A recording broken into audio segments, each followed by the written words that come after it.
किसी ने सच ही कहा है, यदि सच्चे मन से भगवान को बुलाओगे तो भगवान को आना ही पड़ता है।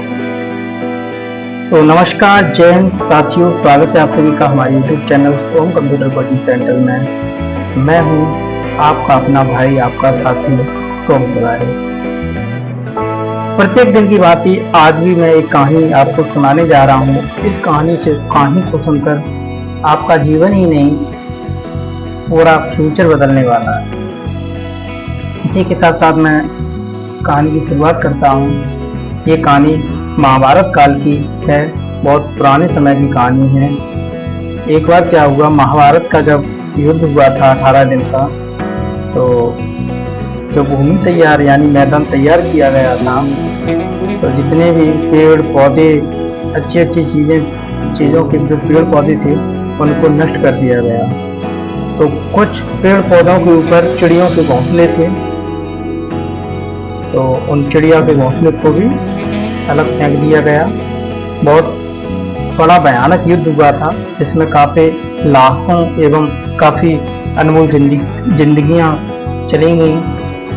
तो उसी प्रकार ये कहानी चिड़िया की है। चिड़िया के घोंसले को नष्ट किया जा रहा था, तभी एक चिड़िया बोली, हे केशव, हे श्री कृष्ण, आप तो अंतर्यामी हैं, फिर आप हमारा दर्द क्यों नहीं देख पा रहे हैं? चिड़िया की आवाज़ को सुनकर श्री कृष्ण का मन हुआ कि भूमि का निरीक्षण किया जाए। तो उन्होंने अपने शिष्य अर्जुन से कहा, हे पारस, रथ को युद्ध भूमि की ओर ले चलो। तो अर्जुन बोले, हे श्री कृष्ण, अभी तो युद्ध तैयार भी नहीं हुआ, रथ को हम क्यों ले चलें? तो कृष्ण बोले, पारस,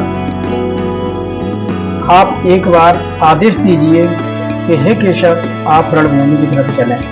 श्री कृष्ण की बातों को सुनकर अर्जुन ने कहा, हे श्री कृष्ण, अगर यदि आपका यही मन है तो युद्ध को रणभूमि की ओर ले चलो। रणभूमि में जाते ही केशव ने देखा चारों तरफ, यानी निरीक्षण किया, सर्वे किया कि युद्ध लायक अच्छा मैदान बन गया है। तभी एक चिड़िया आती है और कृष्ण के कंधे पे बैठ जाती है और कहती है, हे केशव, आप ये क्या करवा रहे हैं? केशव बोले, ये बहुत ही बड़ा युद्ध होने वाला है, इससे पहले ना तो कभी ये युद्ध हुआ है और ना ही होगा। चिड़िया ने कृष्ण की बात सुन के कहा, केशव, मेरा युद्ध में क्या दोष है जो हमारे बच्चों को इस प्रकार फेंका जा रहा है? तब कृष्ण बोले, अर्जुन, धनुष और बाण लेके आओ। अर्जुन को लगा श्री कृष्ण को क्रोध आया चिड़िया को मारने के लिए, लेकिन कृष्ण ने कहा, अर्जुन, धनुष और बाण दीजिए। अर्जुन बोले, हे प्रभु, जगत के विधाता अंतर्यामी, आप तो सब कुछ जानने वाले हैं।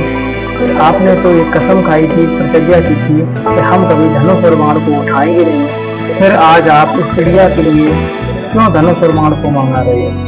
कृष्ण बोले, यदि किसी की जिंदगी बचाने का काम आए तो प्रतिज्ञा भूलकर धनुष बाण ही उठाना चाहिए। यदि किसी की इज्जत पे बात आए तो प्रतिज्ञाओं को भूलकर उसकी रक्षा करनी चाहिए। कृष्ण ने अर्जुन से धनुष और बाण को मांगा। धनुष और बाण को लेके उसने जो गज यानी हाथी था, मैदान में पेड़ पौधों को तोड़ रहा था, तो हाथी पर चलाया और तीर जैसे ही हाथी के गले में जो माला थी, बड़ी घंटा थे बड़े बड़े, जैसे ही उस घंटे की डोर पर बाण लगा तो घंटा टूट के जमीन पर गिर गई।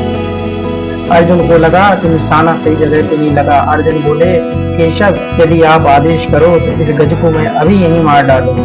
केशव बोले, अर्जुन, हर एक चीज का समय होता है, मुझे गज को मारना नहीं है, मुझे किसी की रक्षा के लिए इसका यूज करना है। अर्जुन कुछ समझे नहीं और वहां पे कृष्ण बोले, जाओ, आप आजाद हो चिड़िया के साथ। चिड़िया श्री कृष्ण के वचन सुनकर वहां से उड़ गई, अलोप हो गई।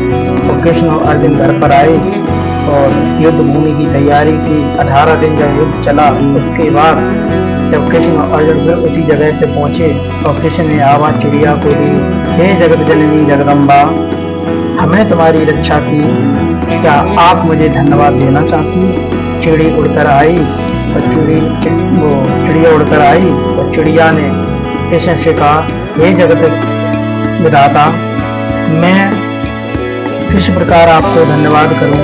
आपने जो रक्षा कवच हमारे बच्चों के लिए दिया है, मैं उसका एहसान आजीवन नहीं भूलूंगा। अर्जुन बोले, हे केश, आपने 18 दिन में ऐसा कौन सा रक्षा कवच चिड़िया को दे दिया जो चिड़िया आज भी जिंदा है? तो कृष्ण बोले, अर्जुन, जब मैंने बाण चलाया था तो गज के गले में जो घंटी थी उस घंटे पे पड़ा और वो पड़ के धरती पे टूट गया। जहाँ पे चिड़िया के अंडे थे उसके ऊपर गिर पड़ा। और हमारा सुरक्षा कवच तो आपको पता है, कोई सामान्य आदमी नहीं तोड़ सकता।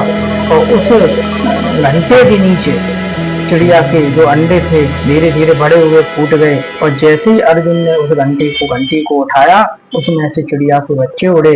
चिड़िया तो बड़ी थी, ऊंचे नीचे पेड़ों पे भी गुजारा कर लिया। और चिड़िया ने जब देखा हमारे बच्चे सुरक्षित हैं, तो चिड़िया ने बहुत धन्यवाद दिया कृष्ण को।